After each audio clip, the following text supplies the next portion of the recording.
Traveler and Paimon. You came. Yep, and it looks like we made it just in time.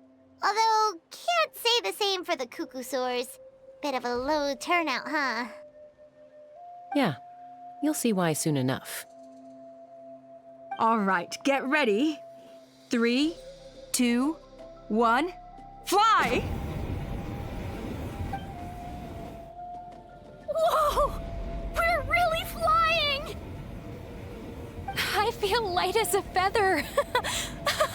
I'm flying without a Cuckoosaur. These phlogiston wings are awesome! What's going on? Paimon can barely believe her eyes. How did they fly all on their own? The merchants we ran into that day were selling a product called phlogiston wings. It's a flying machine worn on the back. To operate it, you just use a handheld trackball that controls the flow of gaseous phlogiston. That's incredible. Yeah, if our tribe, if Natlan mass adopted this technology, it would revolutionize our mobility and responsiveness in times of crisis. Just think of the countless tragedies that could be averted. I feel like I'm dreaming. Did I really just fly on my own without the help of a Cuckoosaur? You'd better believe it. Plus, you just passed a flying trial. Right, Elder Alba? Elder Alpa? Should this really count as a pass? If we did the trial using phlogiston wings? Why not? The scoring rubric is about flying performance. It doesn't specifically say you have to ride a Cuckoosaur, does it? Yeah, maybe, but... I mean, even Chaska had to ride a Cuckoosaur in a trial, right? And the whole point of the trial is to test both your flying technique and your ability to work with a Saurian companion. Well, if we can fly by ourselves, maybe we don't need to test the ladder anymore. Chaska, Traveler, what are your thoughts on this new invention? Right? That's what I think, too. I agree that they have strategic value, but I don't think it makes any sense to evaluate candidates by the current testing standards if they're using phlogiston wings. Why? Shunan finally mustered the courage to go through with this, and now you're saying it doesn't count? I don't have any experience using these wings in battle, nor is it immediately obvious how to incorporate them into the existing systems in our tribe. Taking a longer-term perspective, I think we need to start by getting thoroughly acquainted with how these things work. Then we can develop a new trial format with new assessment criteria, tailored to candidates using the phlogiston wings. You all raise valid points. But Chaska, while your proposal sounds perfectly reasonable, it would probably take years to put it into practice. We lost so many people in that war. These phlogiston wings could be exactly what we need to strengthen our forces and boost morale in this trying time. And as for real-world battle experience, there will be plenty of opportunities to gain that. I have high hopes for you, Junon. Huh? Hey, stop staring into space! Say thank you! Oh, thank you. Thank you, Elder Alpa. You have nothing to thank me for. Remember, the way you got your wings back was by relying on yourself. Oh, Elder Alpa! Bad news! Cuckoosaurs are attacking the merchants again! Again? Okay, everyone, stay put while I... Huh? Chaska?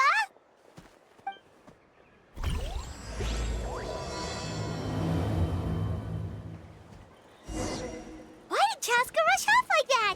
And then Elder Alpha and the others too? Anyway, let's go see what this is all about.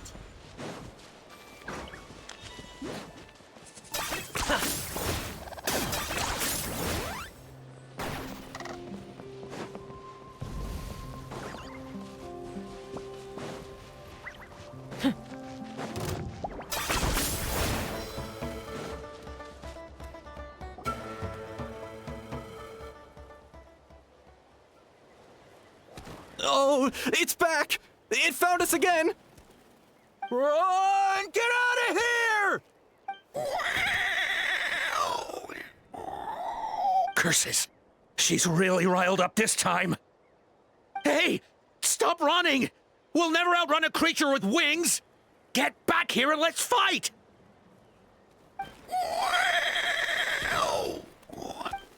Stop! All of you!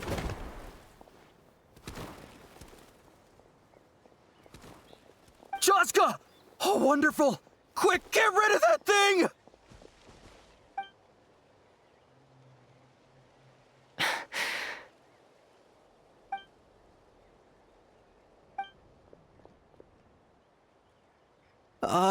What's going on? Why isn't she doing anything? So it really is you. Sister. Wait, sister? That Kukusaur is Chaska's sister?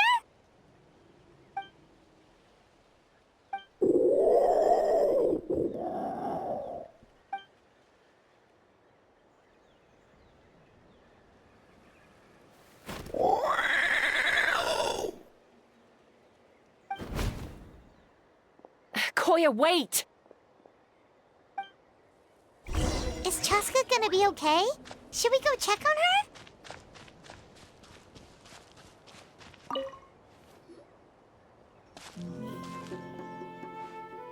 Chaska, are you okay? I'm fine. Sorry for making you worry. No point. She's an expert at hiding her tracks. Once she's shaken you off, you'll never catch up to her. At least, I always used to lose to her at hide-and-seek when we were kids. Well, yeah. You know I was raised by Kukusaurs. Anyway, she and I grew up in the nest together. Her name's Koya, and she's my big sister. We played together all the time, chasing each other through treetops or mountaintops. It felt like it would go on that way forever. Until the day I was sent back to live with the humans. Not all Kukusaurs are friendly towards people. Koya, for instance, she's fine with me because we grew up around each other, but she's not fond of other humans. When Mom decided to send me away, Koya strongly protested, and after I left, she became more and more reluctant to interact with humans. Maybe she thinks that humans stole you away from her. It's a possibility, but in any case, we still stayed best friends at first. I had a hard time adjusting to life in the tribe. So whenever something went wrong, I'd run off into the wild and vent to Koya. Ah, so that's what Uncle Cusco was talking about. He said you seemed to prefer hanging out with Saurians to your own kind back then. Yeah, I did. But then, gradually, everything changed. With a new mom and dad, a new tribe, and Koichi, I started getting curious about these humans and made an effort to understand their behavior. The more time I spent with them, the less I spent with Koya. And then, one day, it was Koya's turn to leave the nest. She sought me out and asked if I was willing to leave the tribe and go live in the wilderness with her. As far as I can remember, that was the first time she ever approached a human settlement on purpose. So, how did you answer her?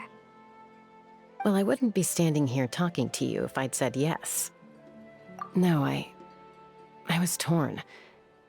On the one hand, I'd already made up my mind to embrace my new family and accept my human identity. But I also knew that Koya wasn't a fan of humans, and I didn't want to disappoint her. She took my hesitation as an answer. She saw it as a personal betrayal, threw a huge fit, and then flew off. We hadn't seen each other since, well, until today. Not for a lack of trying, though. I tried asking Mom where Koya's new nest was so I could talk things out with her. But Koya had already asked Mom not to tell me where she'd moved to.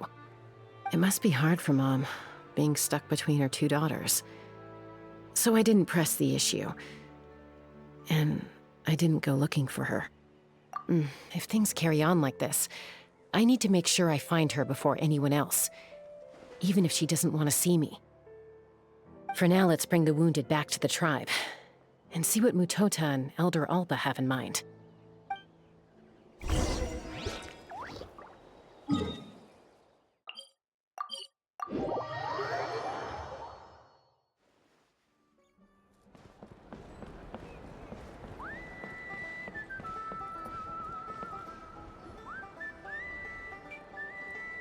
So, I hear there's been another Kukasaur attack.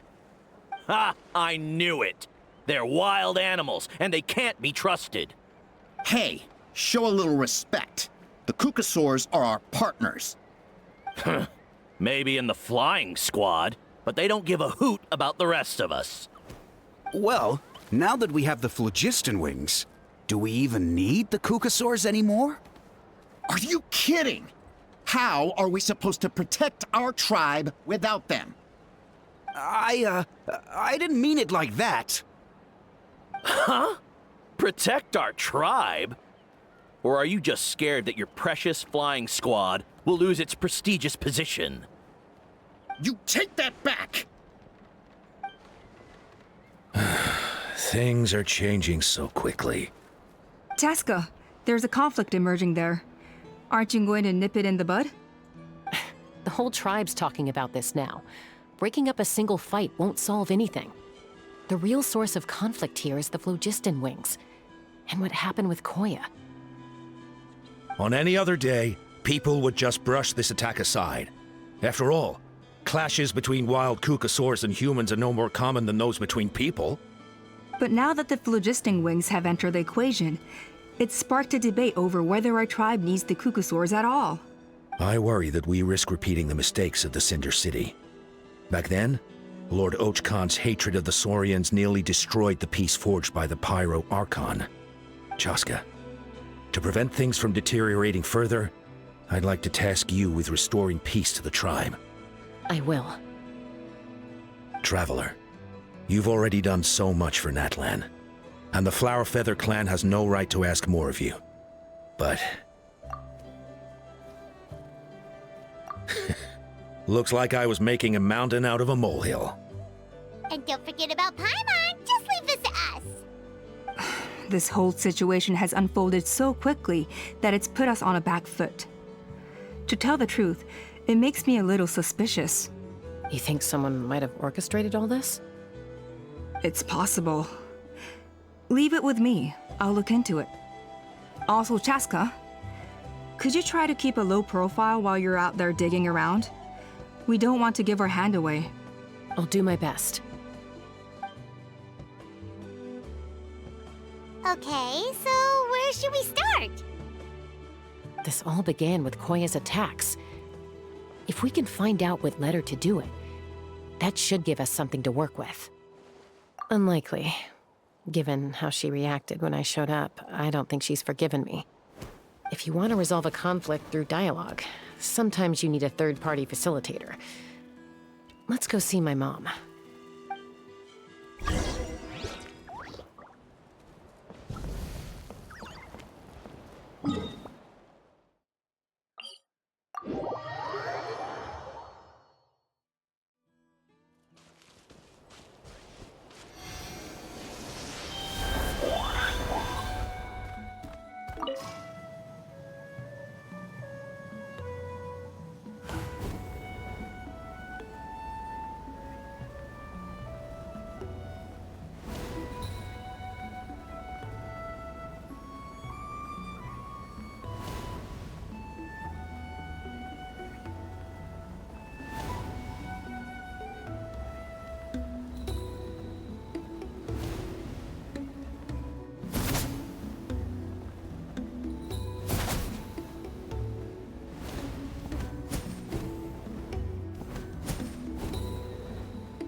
Wow, so this is where you used to live as a child? Mm-hmm. When I was little, we used to do this thing where I'd jump from the top of this tree, and Koya would fly over from the platform and catch me in midair. Or sometimes we'd both fly from the treetop together, and then after some aerial maneuvering, she'd throw me up onto that platform. After we got a bit older, we went to the nearby shores looking for even greater heights. Ah! Stop! You're gonna give Paimon a heart attack!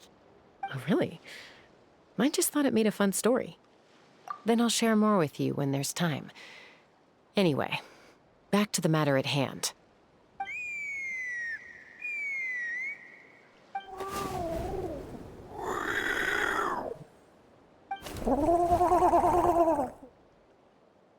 Hey, Mama Bird. I'm back. My last visit was only a week ago, wasn't it? See? I visit you more than I visit Papa Cusco. I brought a couple of friends with me. These are the Traveler and Paimon. Traveler, Paimon, this is my mom. Her name is Chimpu. In the human tongue, anyway. Hi! No, not really. I don't speak it as such, but I can sort of get the gist. Although only with Mom and Koya, since I spent my formative years with them. Even then, it's basically a best guess based on their sounds, body language, and expressions. Seems to work about 9 times out of 10, anyway. As for whether Mom understands me, I can't always tell. But somehow we still manage to communicate. Call it the family bond, I guess. Don't worry. I'm doing well, but I think Koya might be in some trouble.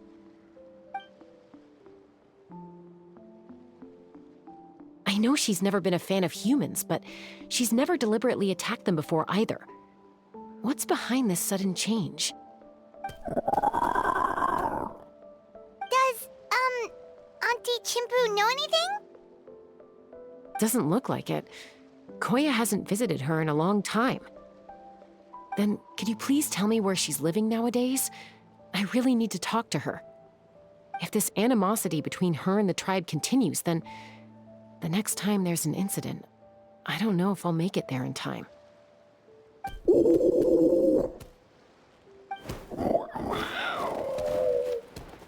She said she'll take us there.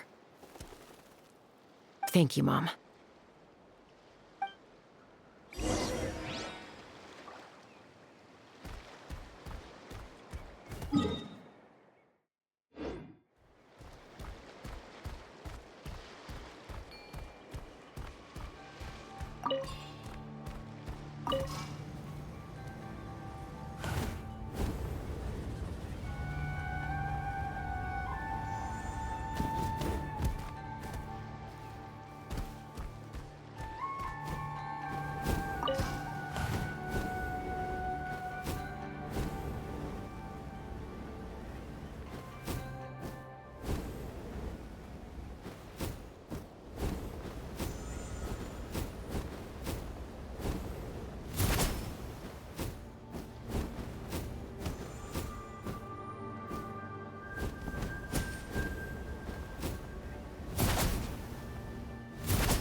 All right, after you.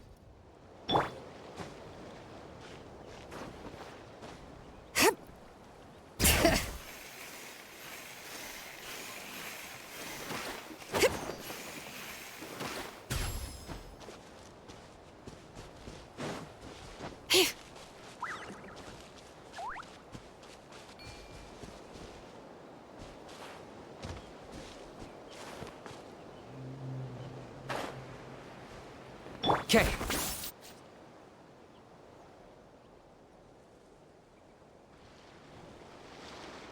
This is a really remote location. Guess she was trying to get as far away from humans as possible. We stay here? Okay. Got it. Traveler, Paimon. Mom says we should stay out of sight for now. She'll talk to Koya first. Koya is very hostile toward humans right now. So if we show up unannounced, it might just make things worse.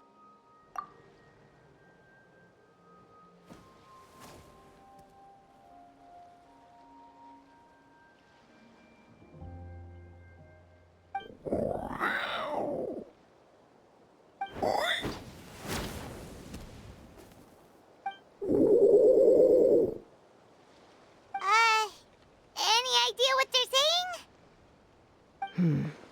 Sounds like things are more complicated than I imagined. There's evidence in this area suggesting that Koya might have been the victim of a human attack.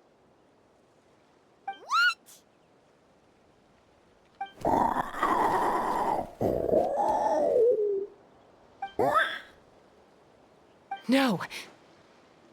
It's Chime, Koya's child. The attackers kidnapped her. They came over the sea, under the cover of night, and they took Chime. What the heck? Who would do such a thing? I searched day and night, and finally found them.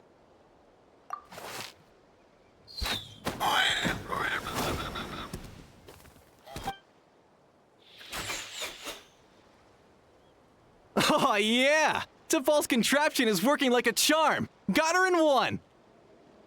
Hey, there's another one! Wait, is that the one that got away last time? Who cares? Just get them all. T'Pol pays us per catch.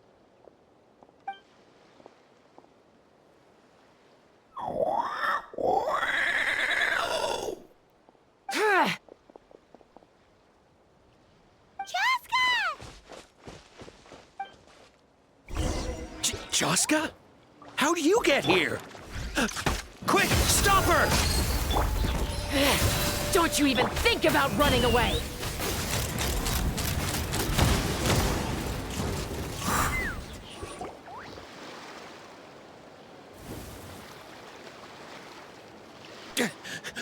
Don't come any closer, or I'll... Go, Phlogiston Wings! Take me out of here! Uh-oh, looks like it malfunctioned. This is bad. Mom and Koya are already injured. And if that thing explodes right next to them... Help! Elemental energy suppresses it! Please, someone! Get back!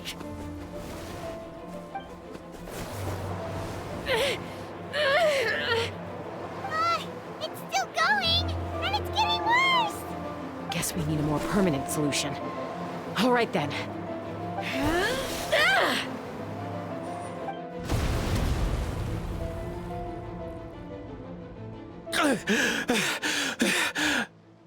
That was too close. I thought I was gonna die.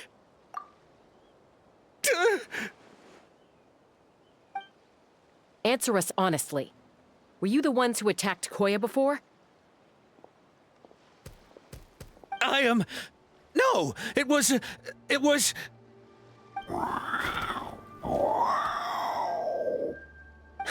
Well, she says it was you. Just tell me, who sent you here? It was T'Pol. He told us to catch all the wild Kukasaurs we can find.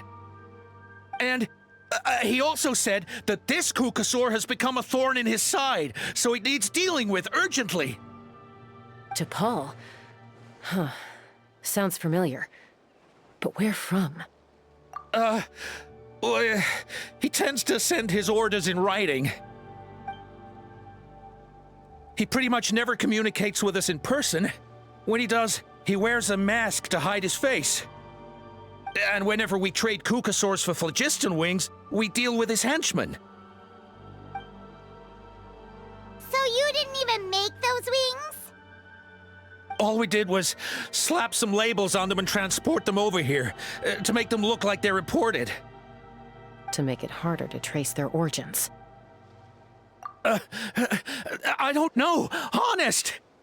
Well, that's mighty convenient, huh? What about if I held a gun to your head? Would that change your answer? No need. I'm sorry. I'll tell you everything I know. T'Pol doesn't tell us much, but he always stresses that he wants them alive. So that gives us some clues. This is just a best guess, of course, but we suspect that the gaseous phlogiston stored in the trackballs is drawn directly from the Kukasaurs. What?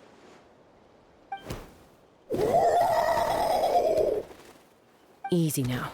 You're still injured. Hey, keep talking. Yes, ma'am.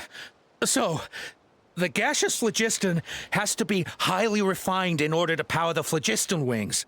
The slightest imperfection can have disastrous consequences, as you just witnessed.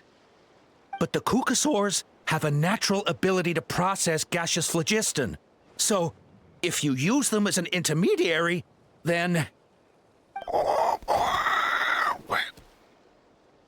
That's enough. So the Kukasaurs you took, where are they now? T'Pol should have them. But no one knows where he's based, apart from him and his henchmen. We've tried looking for it ourselves, even followed them a few times. But we always end up losing track of them. Random thought. Maybe they're hiding up in the sky? T'Pol. T'Pol. I'm sure I've heard that name. Maybe it was... Chaska, Traveler!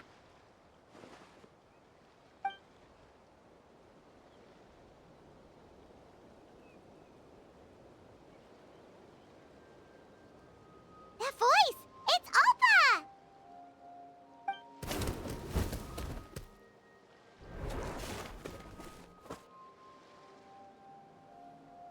Elder Alba?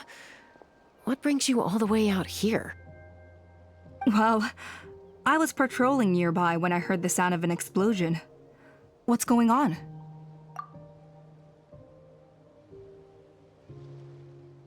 I don't believe it. Elder Alba, does the name T'Pol ring a bell to you? I feel like I've seen it written down before. Maybe in a list of candidates for the flying trials? Huh? So he's a member of your tribe then? No. If he was a member of the Flower Feather clan, I'd definitely know him. Now that you mention it, I do remember a young man from outside our tribe who came to participate in our flying trials once. You were away on a mission at the time, which is probably why you don't remember him. He was a craftsman from the Children of Echoes, but he'd always dreamed of soaring the skies, so he wanted to join our flying squad. The Children of Echoes? That's rare. But despite his best efforts, he unfortunately failed to pass the trial and gain the Kukasaur's approval. In the end, he went wingless and returned dejected to the Children of Echoes. Wingless, huh? Maybe he invented the phlogiston wings to get revenge on the Kukasaurs. Perhaps. Or maybe it's simply his way of dealing with his regrets over his past flying endeavors. Either way, it doesn't excuse his abuse of the Kukasaurs. I'm gonna take these guys back and expose the truth to the tribe. It's time for this conflict to end. Easy, Chaska. Remember what I said about keeping a low profile? The ringleader still hasn't shown himself, and this man's allegation about powering the phlogiston wings with Kukasaurs is only speculation. Bringing these men to the tribe now won't win over any current supporters of the phlogiston wings. In fact, it may even escalate the conflict further. After all, many are mistrustful of the Kukasaurs after recent events. Is that why T'Pol waited until now to try to capture my sister? I don't know. I mean, he did tell us to spread negative rumors about the Kukasaurs and slip some Mora to anyone opposed to them, but... But Koya only attacked humans because they Nevertheless, we will be hard-pressed to change people's minds while emotions are running high. Unless we have irrefutable evidence. Bravo! My thoughts exactly. In the meantime, leave these men with me. I'll escort them back to the tribe. I'll take the other members of their crew into custody too. They won't get another chance to stir up trouble. Fair enough. I guess finding T'Pol is going to be the key to resolving this conflict. Let's hope the Children of Echoes have some info on him. Sorry, whatever it is, it'll have to wait till this is all blown over. I have to fix this situation before it spirals out of control. Mom, Sis, rest up and get well soon. I gotta fly.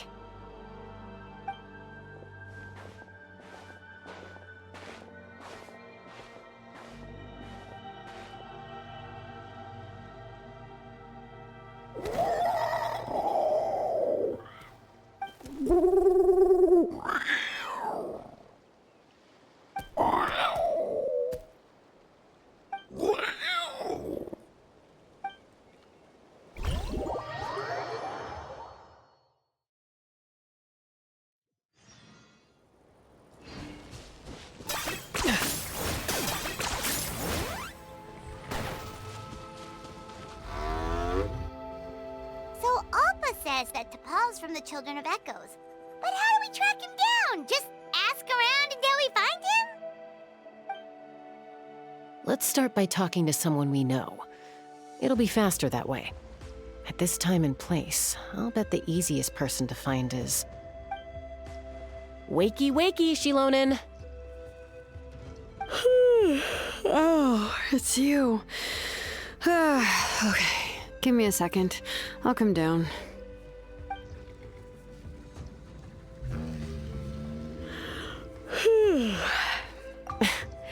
I climb trees to fly further and see farther. I don't usually stop for a nap. Well, we're not all like you. Always full of energy, even after flying around all day. Yeah. So, you've come all this way and interrupted my precious nap time. Might I inquire as to, why? I'm sorry, Shilonen, but it couldn't wait. Does the name T'Pol mean anything to you? He's a craftsman, apparently. Huh. T'Pol. Yeah, that rings a bell. I think that's Puma's child. Nope, I'm afraid you're a few years too late. Why are you looking for him?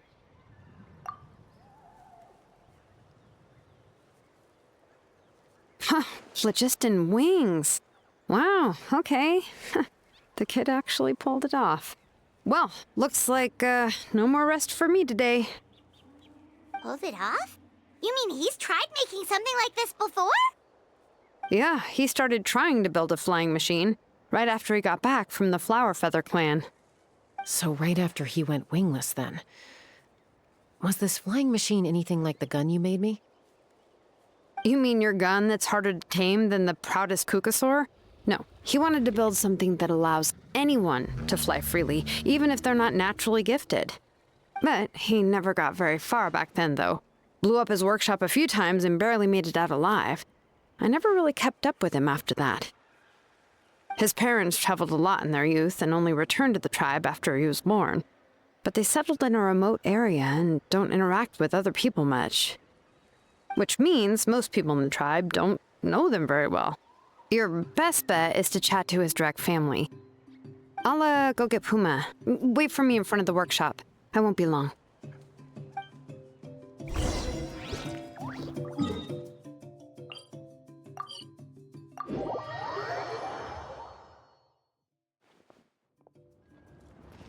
Are you running away?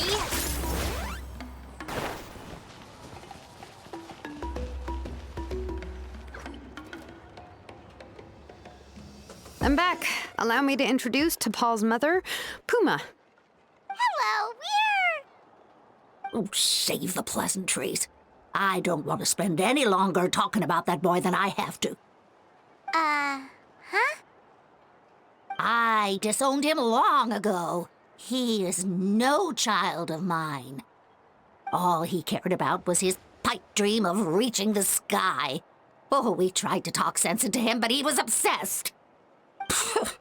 And then when he left us, he spouted some nonsense about building a workshop in the sky to avoid the constant criticism of us ground dwellers. He left his notebook behind. Whatever questions you have, you can look for them in there. I am done talking about him. He's no son of mine. He never called me Mom anyhow.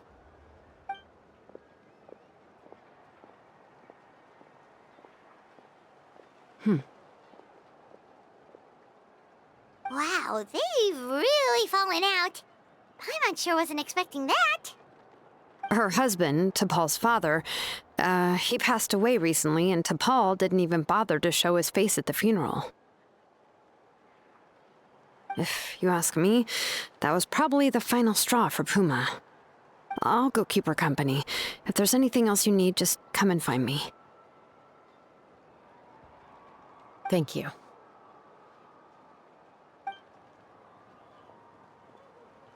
Okay, so this notebook is the only lead we've got now, right? What's in there?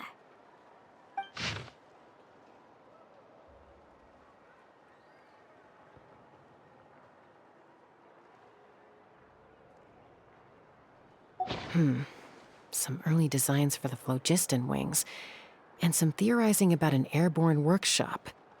Ochkanatlan, the Cinder City. Looks like that's where he got his technological inspiration from. So, was he serious about the workshop in the sky? But that's such a big project for one person. Do we think he actually pulled it off? Oh, yes.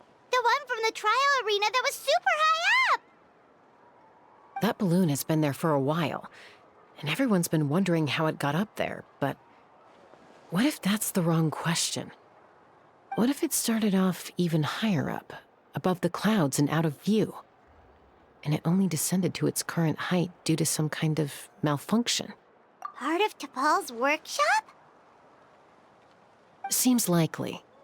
If T'Pol's base had been hiding above the clouds this whole time, that would definitely explain why Isidore couldn't find it. Paimon totally called it!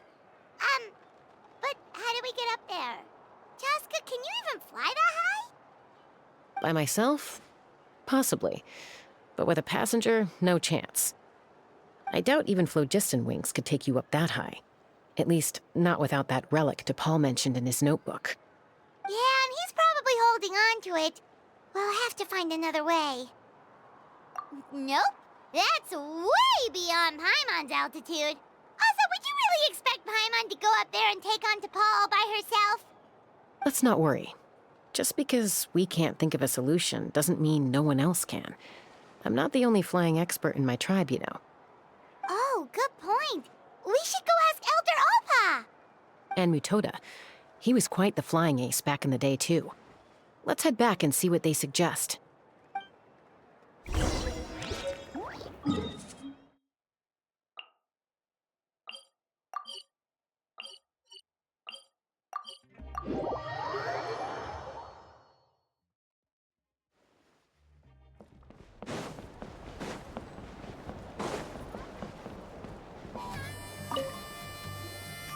Chaska, you're finally back.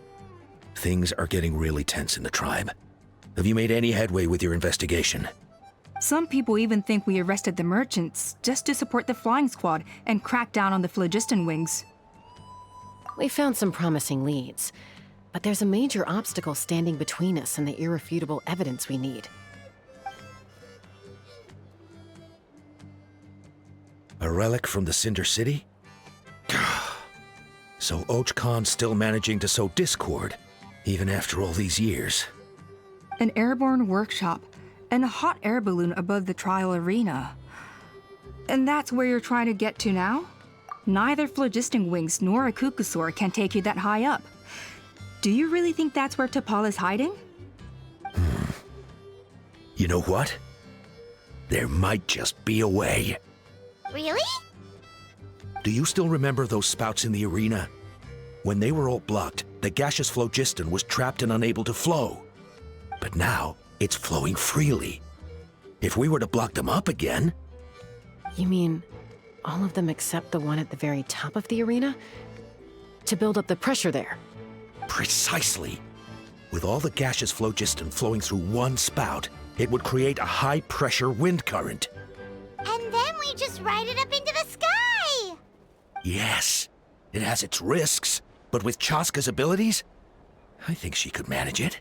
It's an extremely risky approach, but I agree that it's feasible. If you want to give it a try, check with Inkanak at the trial grounds. She can explain how to block the spouts. Chaska, if anyone has a hope of seizing this evidence from the high heavens, it is you.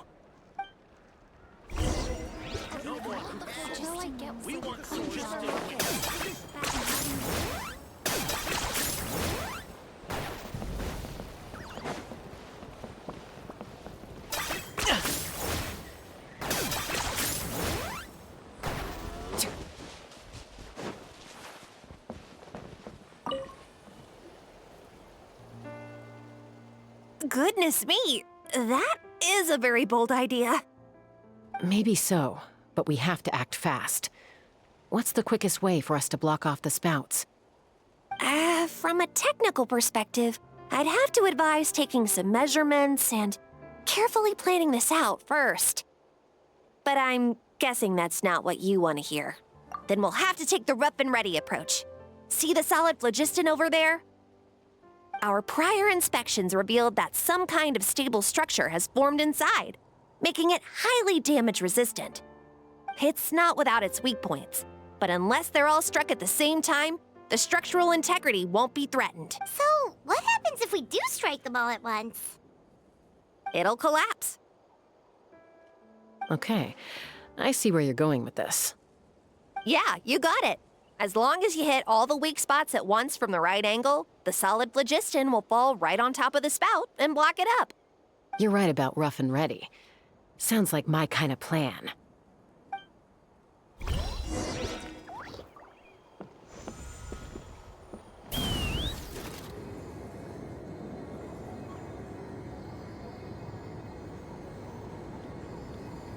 Look! There's a chunk of solid phlogiston right over that spout!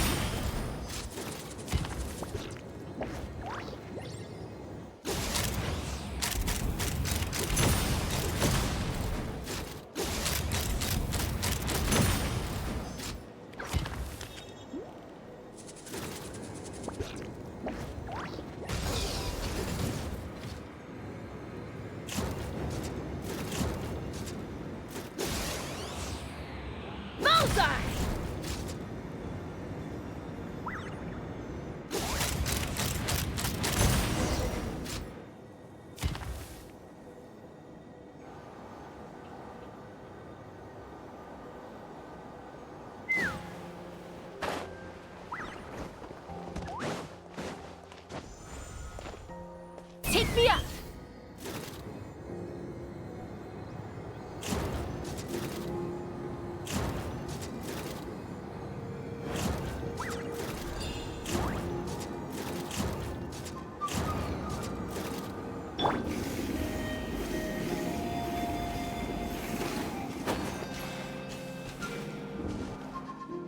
It actually worked! But wait, how are Paimon and the Traveler supposed to get up there? Koya can give you a lift. She's actually been following us this whole time. Wow, Paimon didn't notice at all. Well, probably because she didn't want to get too close to humans. Or maybe just me. But right now, we need her power. Whoa, you didn't even have to summon her!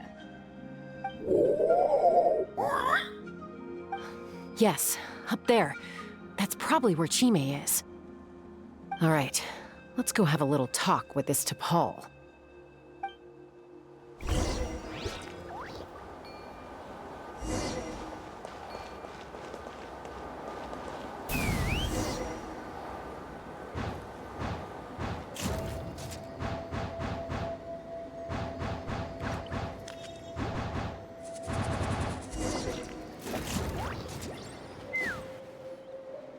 Ugh, ever flown that fast before. She feels so ready to throw up. Aha. Just as I thought. It might look like a regular hot air balloon from the outside, but up close, it's clearly been heavily remodeled. And sure enough, it only descended below the cloud line because the custom-built machinery malfunctioned. I should be able to figure it out with DePaul's notebook. Thankfully, I know a little DIY from fixing up my guns when they're having issues. That should just about do it. Now all it needs is a nice hard kick. Maybe that works on your guns, but, huh? We're really moving!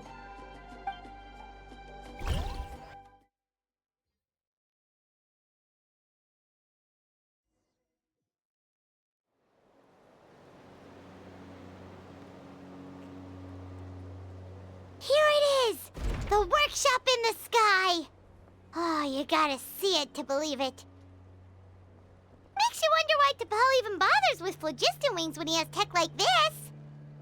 Well, according to the notebook, the platform beneath us runs on components from the Cinder City. Those can't be mass-produced. Also, I have some doubts about its mobility after seeing how it moved just now. For someone like T'Pol who dreams of flying freely, this definitely doesn't cut it. But if he's got that relic, he should be able to make a set of prototype wings for himself, right? Why bother making a whole flying workshop so he can mass-produce them? But this doesn't add up. If he's already achieved the power of flight, then he must have bigger dreams we don't know about. But what? With any luck, we'll find the answers in his workshop.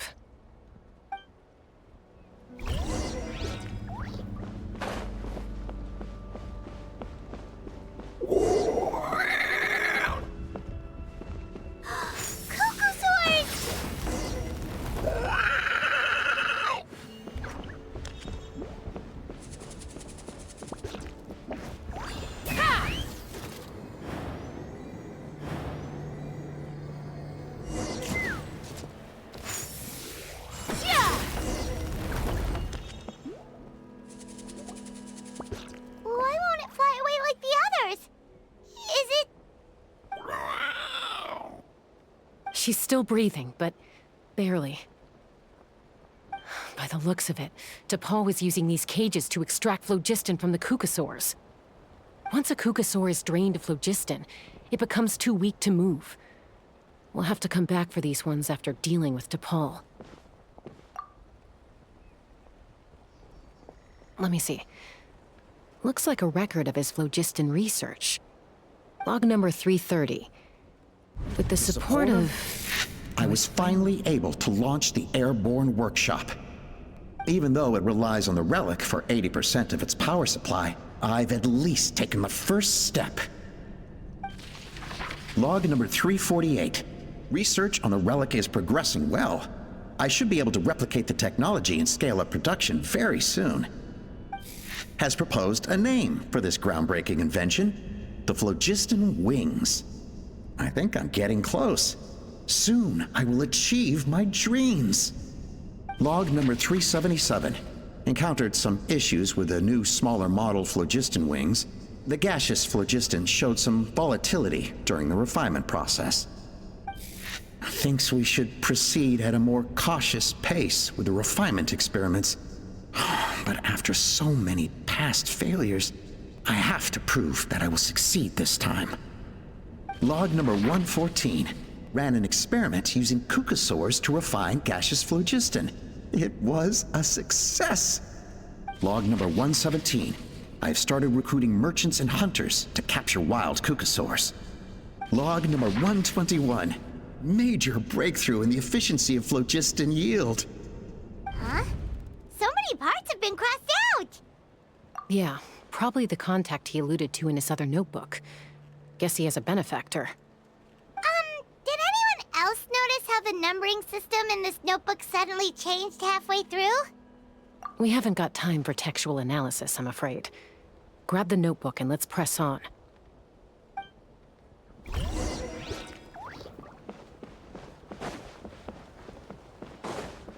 Huh. Never seen one of these before. Looks like this was built with the Cinder City components, too. You're not thinking of giving it a nice hard kick, are you?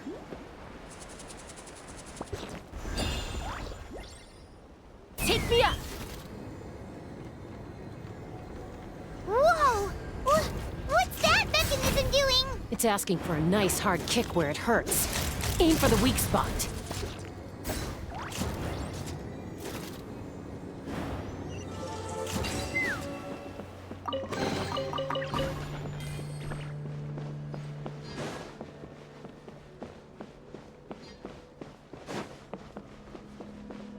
What are they doing here? It's T'Pol's henchman.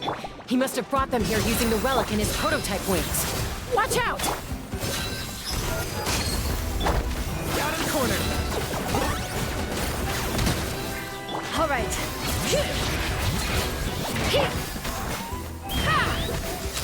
Bullseye!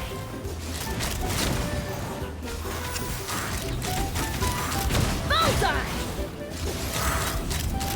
Locked on!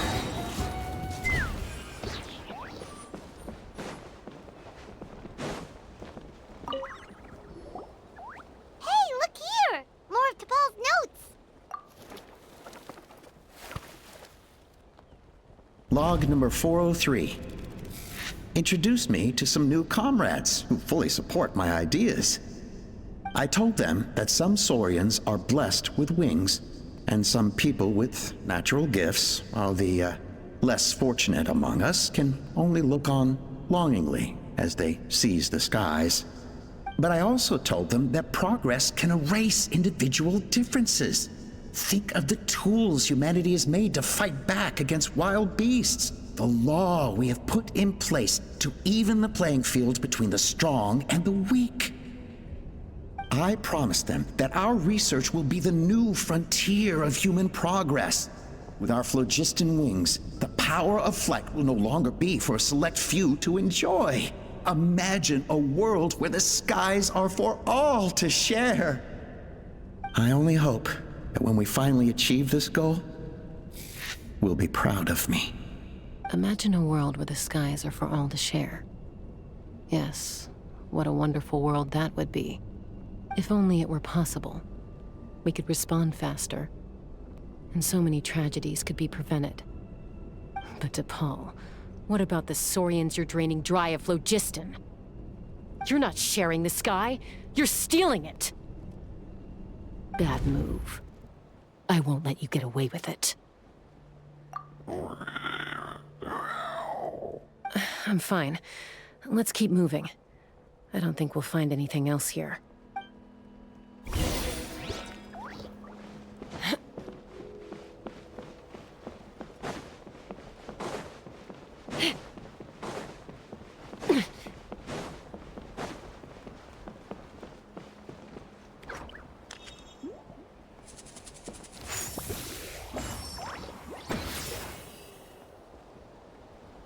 Take me up!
I can't believe he captured so many Kukasaurs.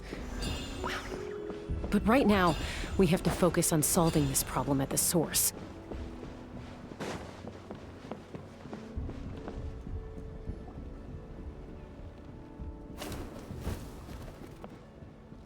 Looks like we've reached the center of the workshop. And still no sign of Koya's baby.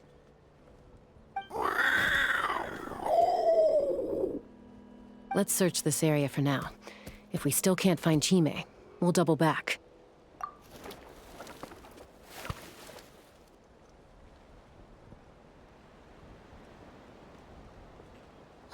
Chaska, Traveler, come quick!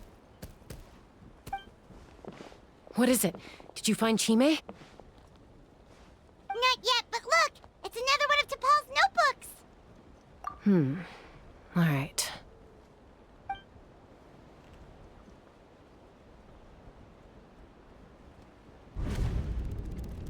Log number 428. We decided to restart the experiments on phlogiston refinement, but without telling.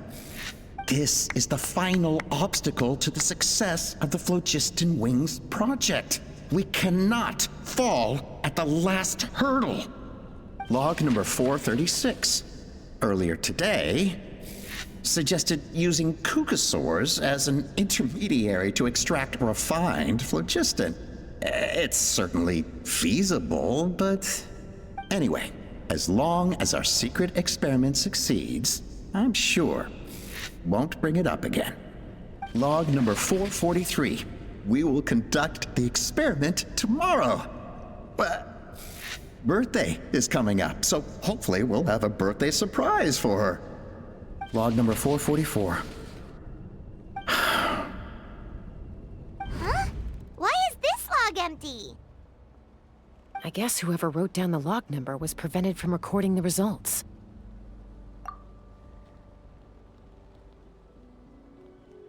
Log number 0.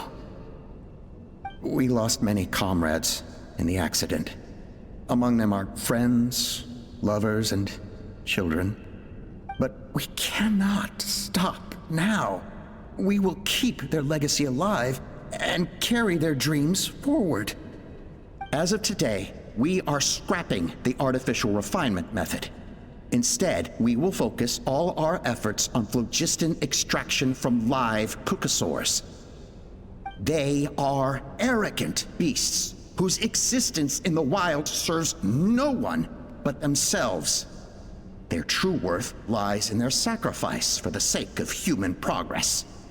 To facilitate our operations, we will gradually move the airborne workshop closer to the Flower Feather clan, even as we continue to expand it. All this we do to create a world where the skies are for all of humanity to share. All this we do to make T'Pol's dream a reality. Given the way this is written, not to mention the fact that the numbering has started over from 0, it kinda sounds like this is someone new. Does that mean that T'Pol's already... There's also a letter tucked in the end of the notebook. It's from Puma.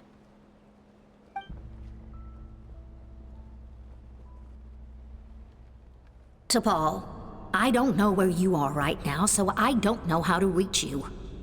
My best bet is to send this letter to the Flower Feather clan. Your father is gravely ill. Oh, I know we've had our differences in the past, but he is still your father. Won't you come and visit him? Please. I know you never liked him and cared even less for me. All you ever yearned for is the sky. And your birth mother. But we'll still be waiting here for you if you do come back. This may be the last chance you'll get to see your father. So Puma's not T'Pol's real mom? Huh. Well, she did say he never called her mom, but I might assume she was just venting. We know that T'Pol's father passed away quite recently, and this letter looks recent. By contrast, the writing in this notebook is old and faded. It looks like the real reason T'Pol didn't attend his father's funeral is because he'd long since passed away himself. If we ask ourselves why this letter was sent to the Flower Feather clan, why T'Pol always yearned for the sky, and how he got his hands on a relic from the Cinder City, it all points to one answer. That's right. T'Pol was my child. He was born during my days as a wingless wanderer.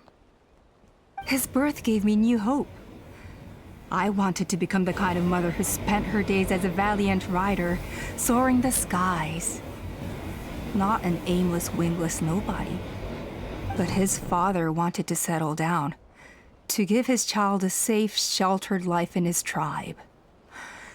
We fought about it constantly, until the love we once had for each other was gone. He started a new family, with another traveler who was also looking to return home. And I went back to the Flower Feather clan, alone. Alba? I had no idea that despite being raised among the children of echoes, my child still harbored dreams of the skies. Can you imagine, Chaska? The joy and surprise I felt when he showed up at my door, asking to join the flying trials. Or how proud I was when he said he wanted to prove his own worth, rather than relying on my position as elder. And then the anguish that overcame me when he was rejected by the Kukusaurs and became wingless, just as I had after my injury. You've got a lot of nerve showing your face here. Don't take this the wrong way, Chaska. I'm not here for a fight. I just want to talk. Isn't that your preferred way to resolve things? I trust you've learned of T'Pol's wish on your way here. A world where the skies are for all of humanity to share. If only his dream can be realized, no one will ever have to lose their wings again. Our aerial prowess will be greater than ever before. War will never again come at such a great cost. The loss of Koichi is a tragedy that need never be repeated. So tell me, Chaska, do you really wish to see the phlogiston wings forever grounded and gathering dust? Nothing you've said excuses all the conflict you've caused. You mean the argument back at the tribe? It was a necessary measure. Sometimes this is the only way to accelerate the pace of progress. Is a mother harming her children when she coaxes them into swallowing a bitter pill? Of course not. It is a brief moment of suffering for the greater good, and the child would come to understand this in due course. The phlogiston wings are that bitter pill. We will never progress as a tribe if we cling to the scraps the Kukusaurs offer us. Once the people have embraced the phlogiston wings, they will never look back. Even if they learn how the refined phlogiston is sourced. They will convince themselves that the sacrifice of a few Kukusaurs is a small price to pay for our dominion over the skies. But this I had not anticipated. I barely had the chance to introduce the phlogiston wings to the tribe before you found this place. Your plan was hardly foolproof. Yet, it can still be salvaged. Chaska, traveler, you are the hope of humanity. I'm sure you have your doubts about my methods, but know that my love for humanity and for Natlan is genuine. You know me, Chaska. And you know that I've always treated everyone in the Flower Feather clan as my own children, as fellow humans. Surely you can understand my perspective. Alpa, Natlan doesn't belong to humans alone. And truthfully, neither do I.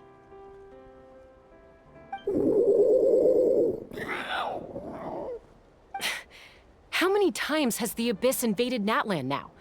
And yet despite how much stronger it is than us, Natlan still stands as a nation of humans and Saurians.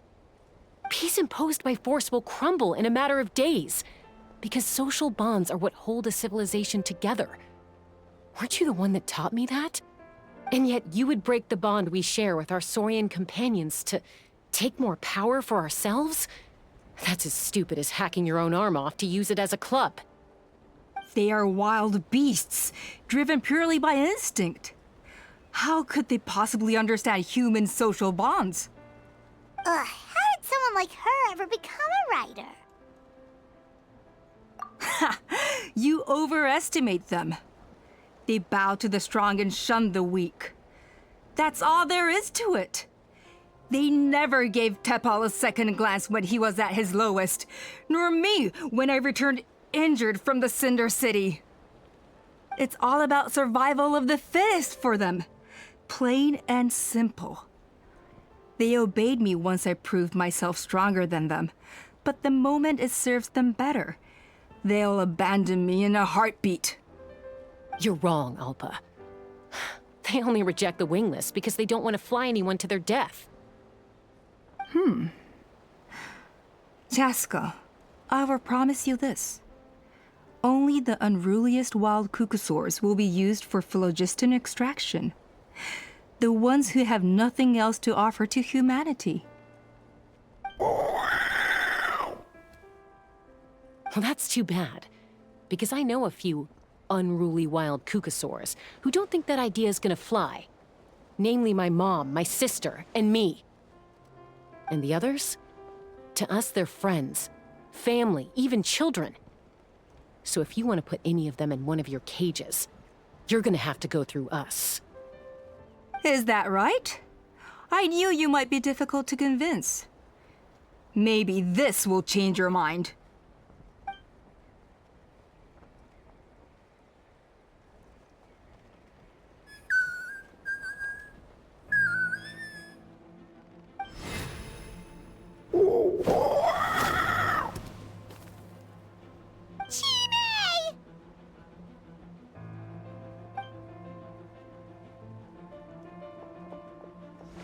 Alpa!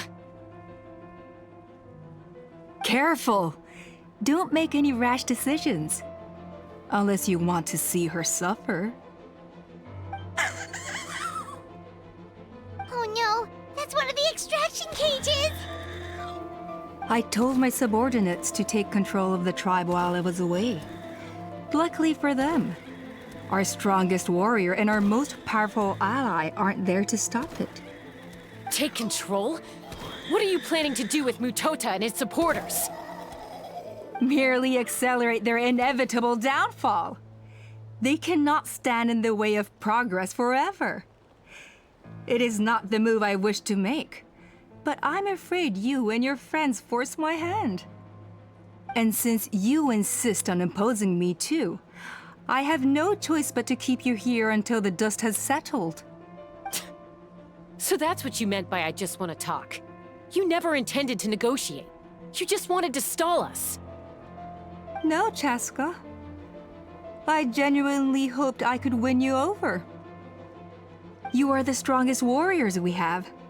Put down your weapons, and I promise you that no harm will come to this young Saurian. I just need you to stay here for the next couple of weeks or so, while my people consolidate their power. Then, I will give her back to you, and you'll be free to leave. As long as the majority supports our vision, even the Pyro Archon cannot meddle in our internal affairs. Your vision is deranged, and the Flower Feather Clan will never support it. You sure about that? Then wait here and see. Time will tell. What do we do? Even if the whole tribe fights back, Mutota's in grave danger! Stop delaying the inevitable! Drop your weapons and get into the cages, now! She's still holding Chime hostage. Is there really no other way?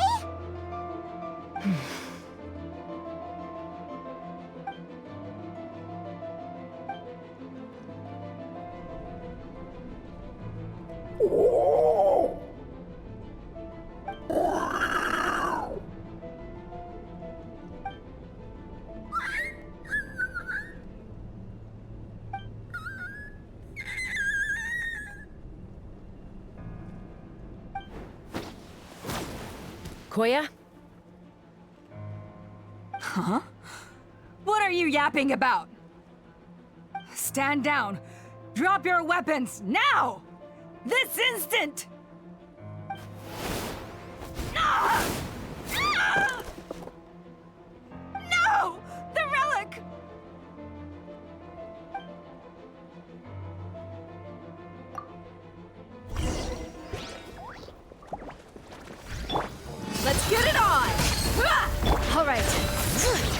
echoes of the valley! Let's fly! Give up, Alpha. We're negotiating my way now, and this ain't your strong suit. Hey, something's up with this relic! Open fire!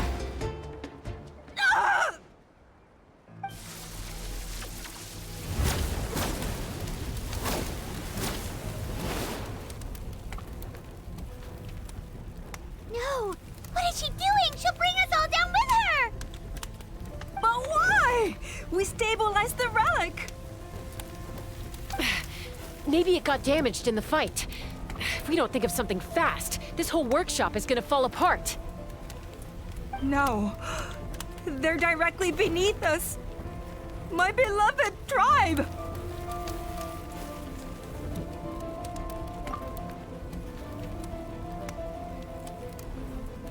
Okay,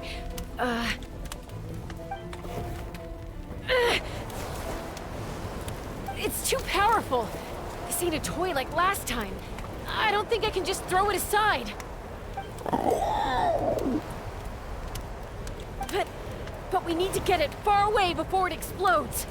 Then the tribe will be safe, and so will this workshop. Koya, remember when we were kids? Come on, let's take this thing high up into the sky.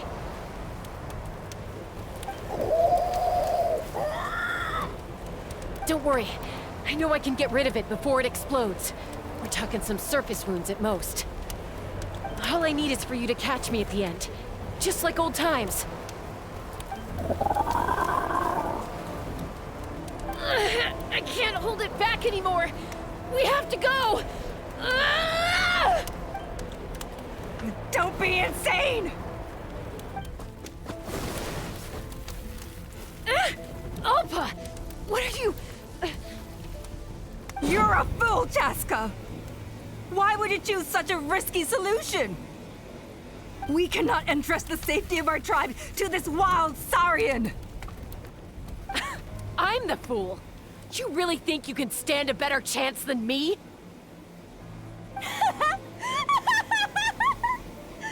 Sure, it may be asking too much for an ex-wingless to escape the blast radius in time.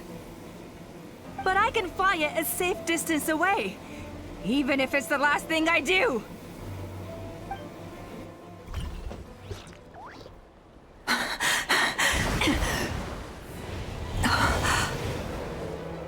Here, this should be high enough to save the clan. What? You don't get to die a hero today.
Koya, are you hurt?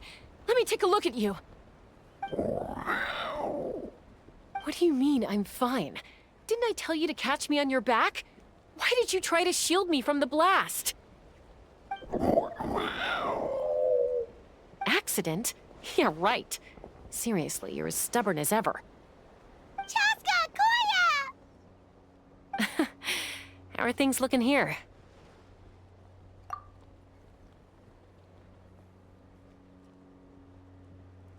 I think that's putting it mildly. I owe you one. Again.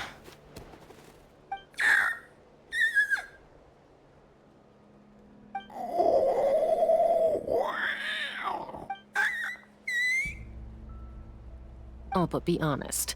Do you still think Kukasaurs can't form bonds? Mom, I'll figure out the refinement problem. I'll find a way. You don't need to worry about it. I just need some more time. That's all I ask. Please just trust me. Just this once.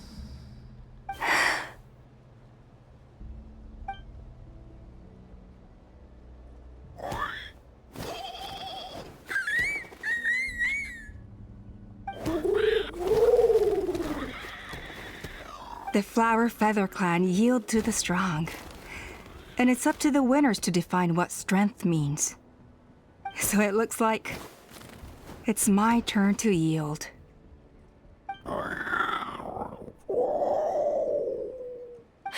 Koya! Koya!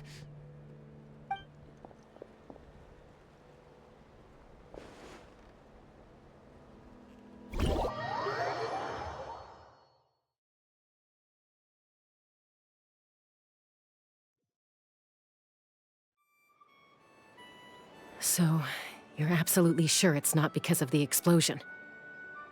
Yes, for the 10,000th time, I'm sure. The blast barely touched her.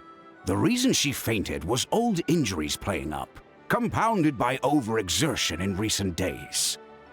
The moment she finally relaxed, all the built-up stress finally caught up with her.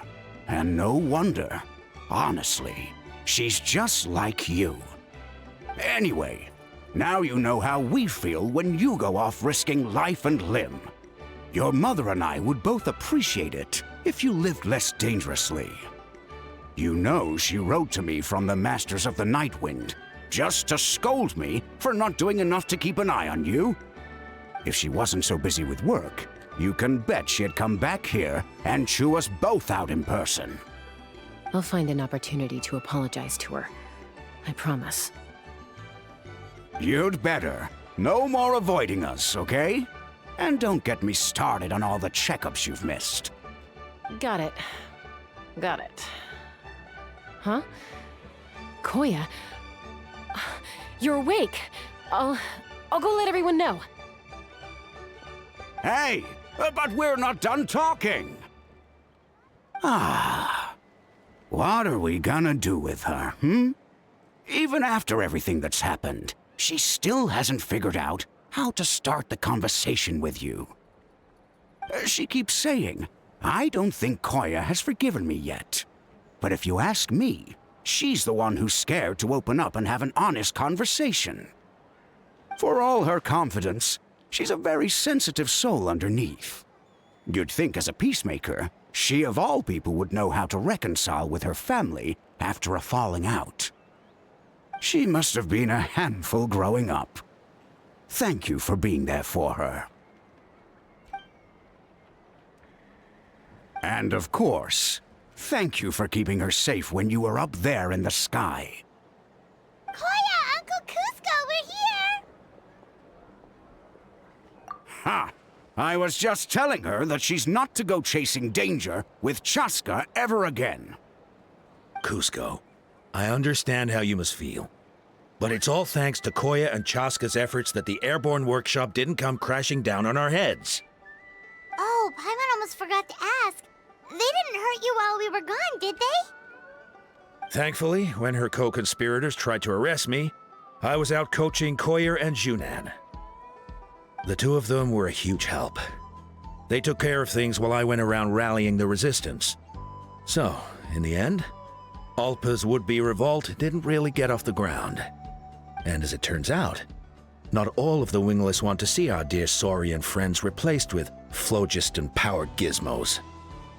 I'm so sorry you got mixed up in this, by the way. We should have caught on to Alpa's scheme sooner. We could have saved so many Kukasaurs from getting hurt. Most of the airborne workshop has now been dismantled.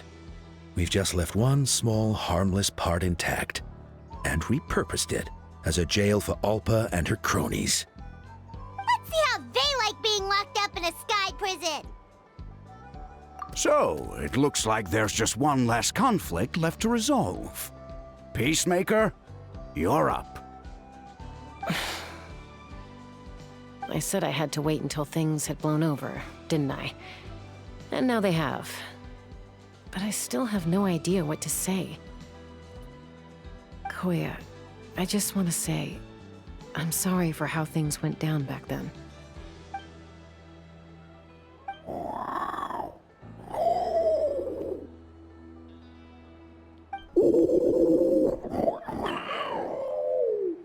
Huh?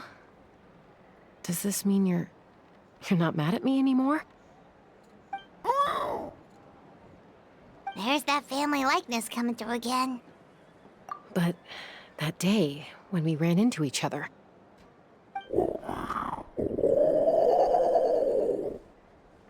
Huh?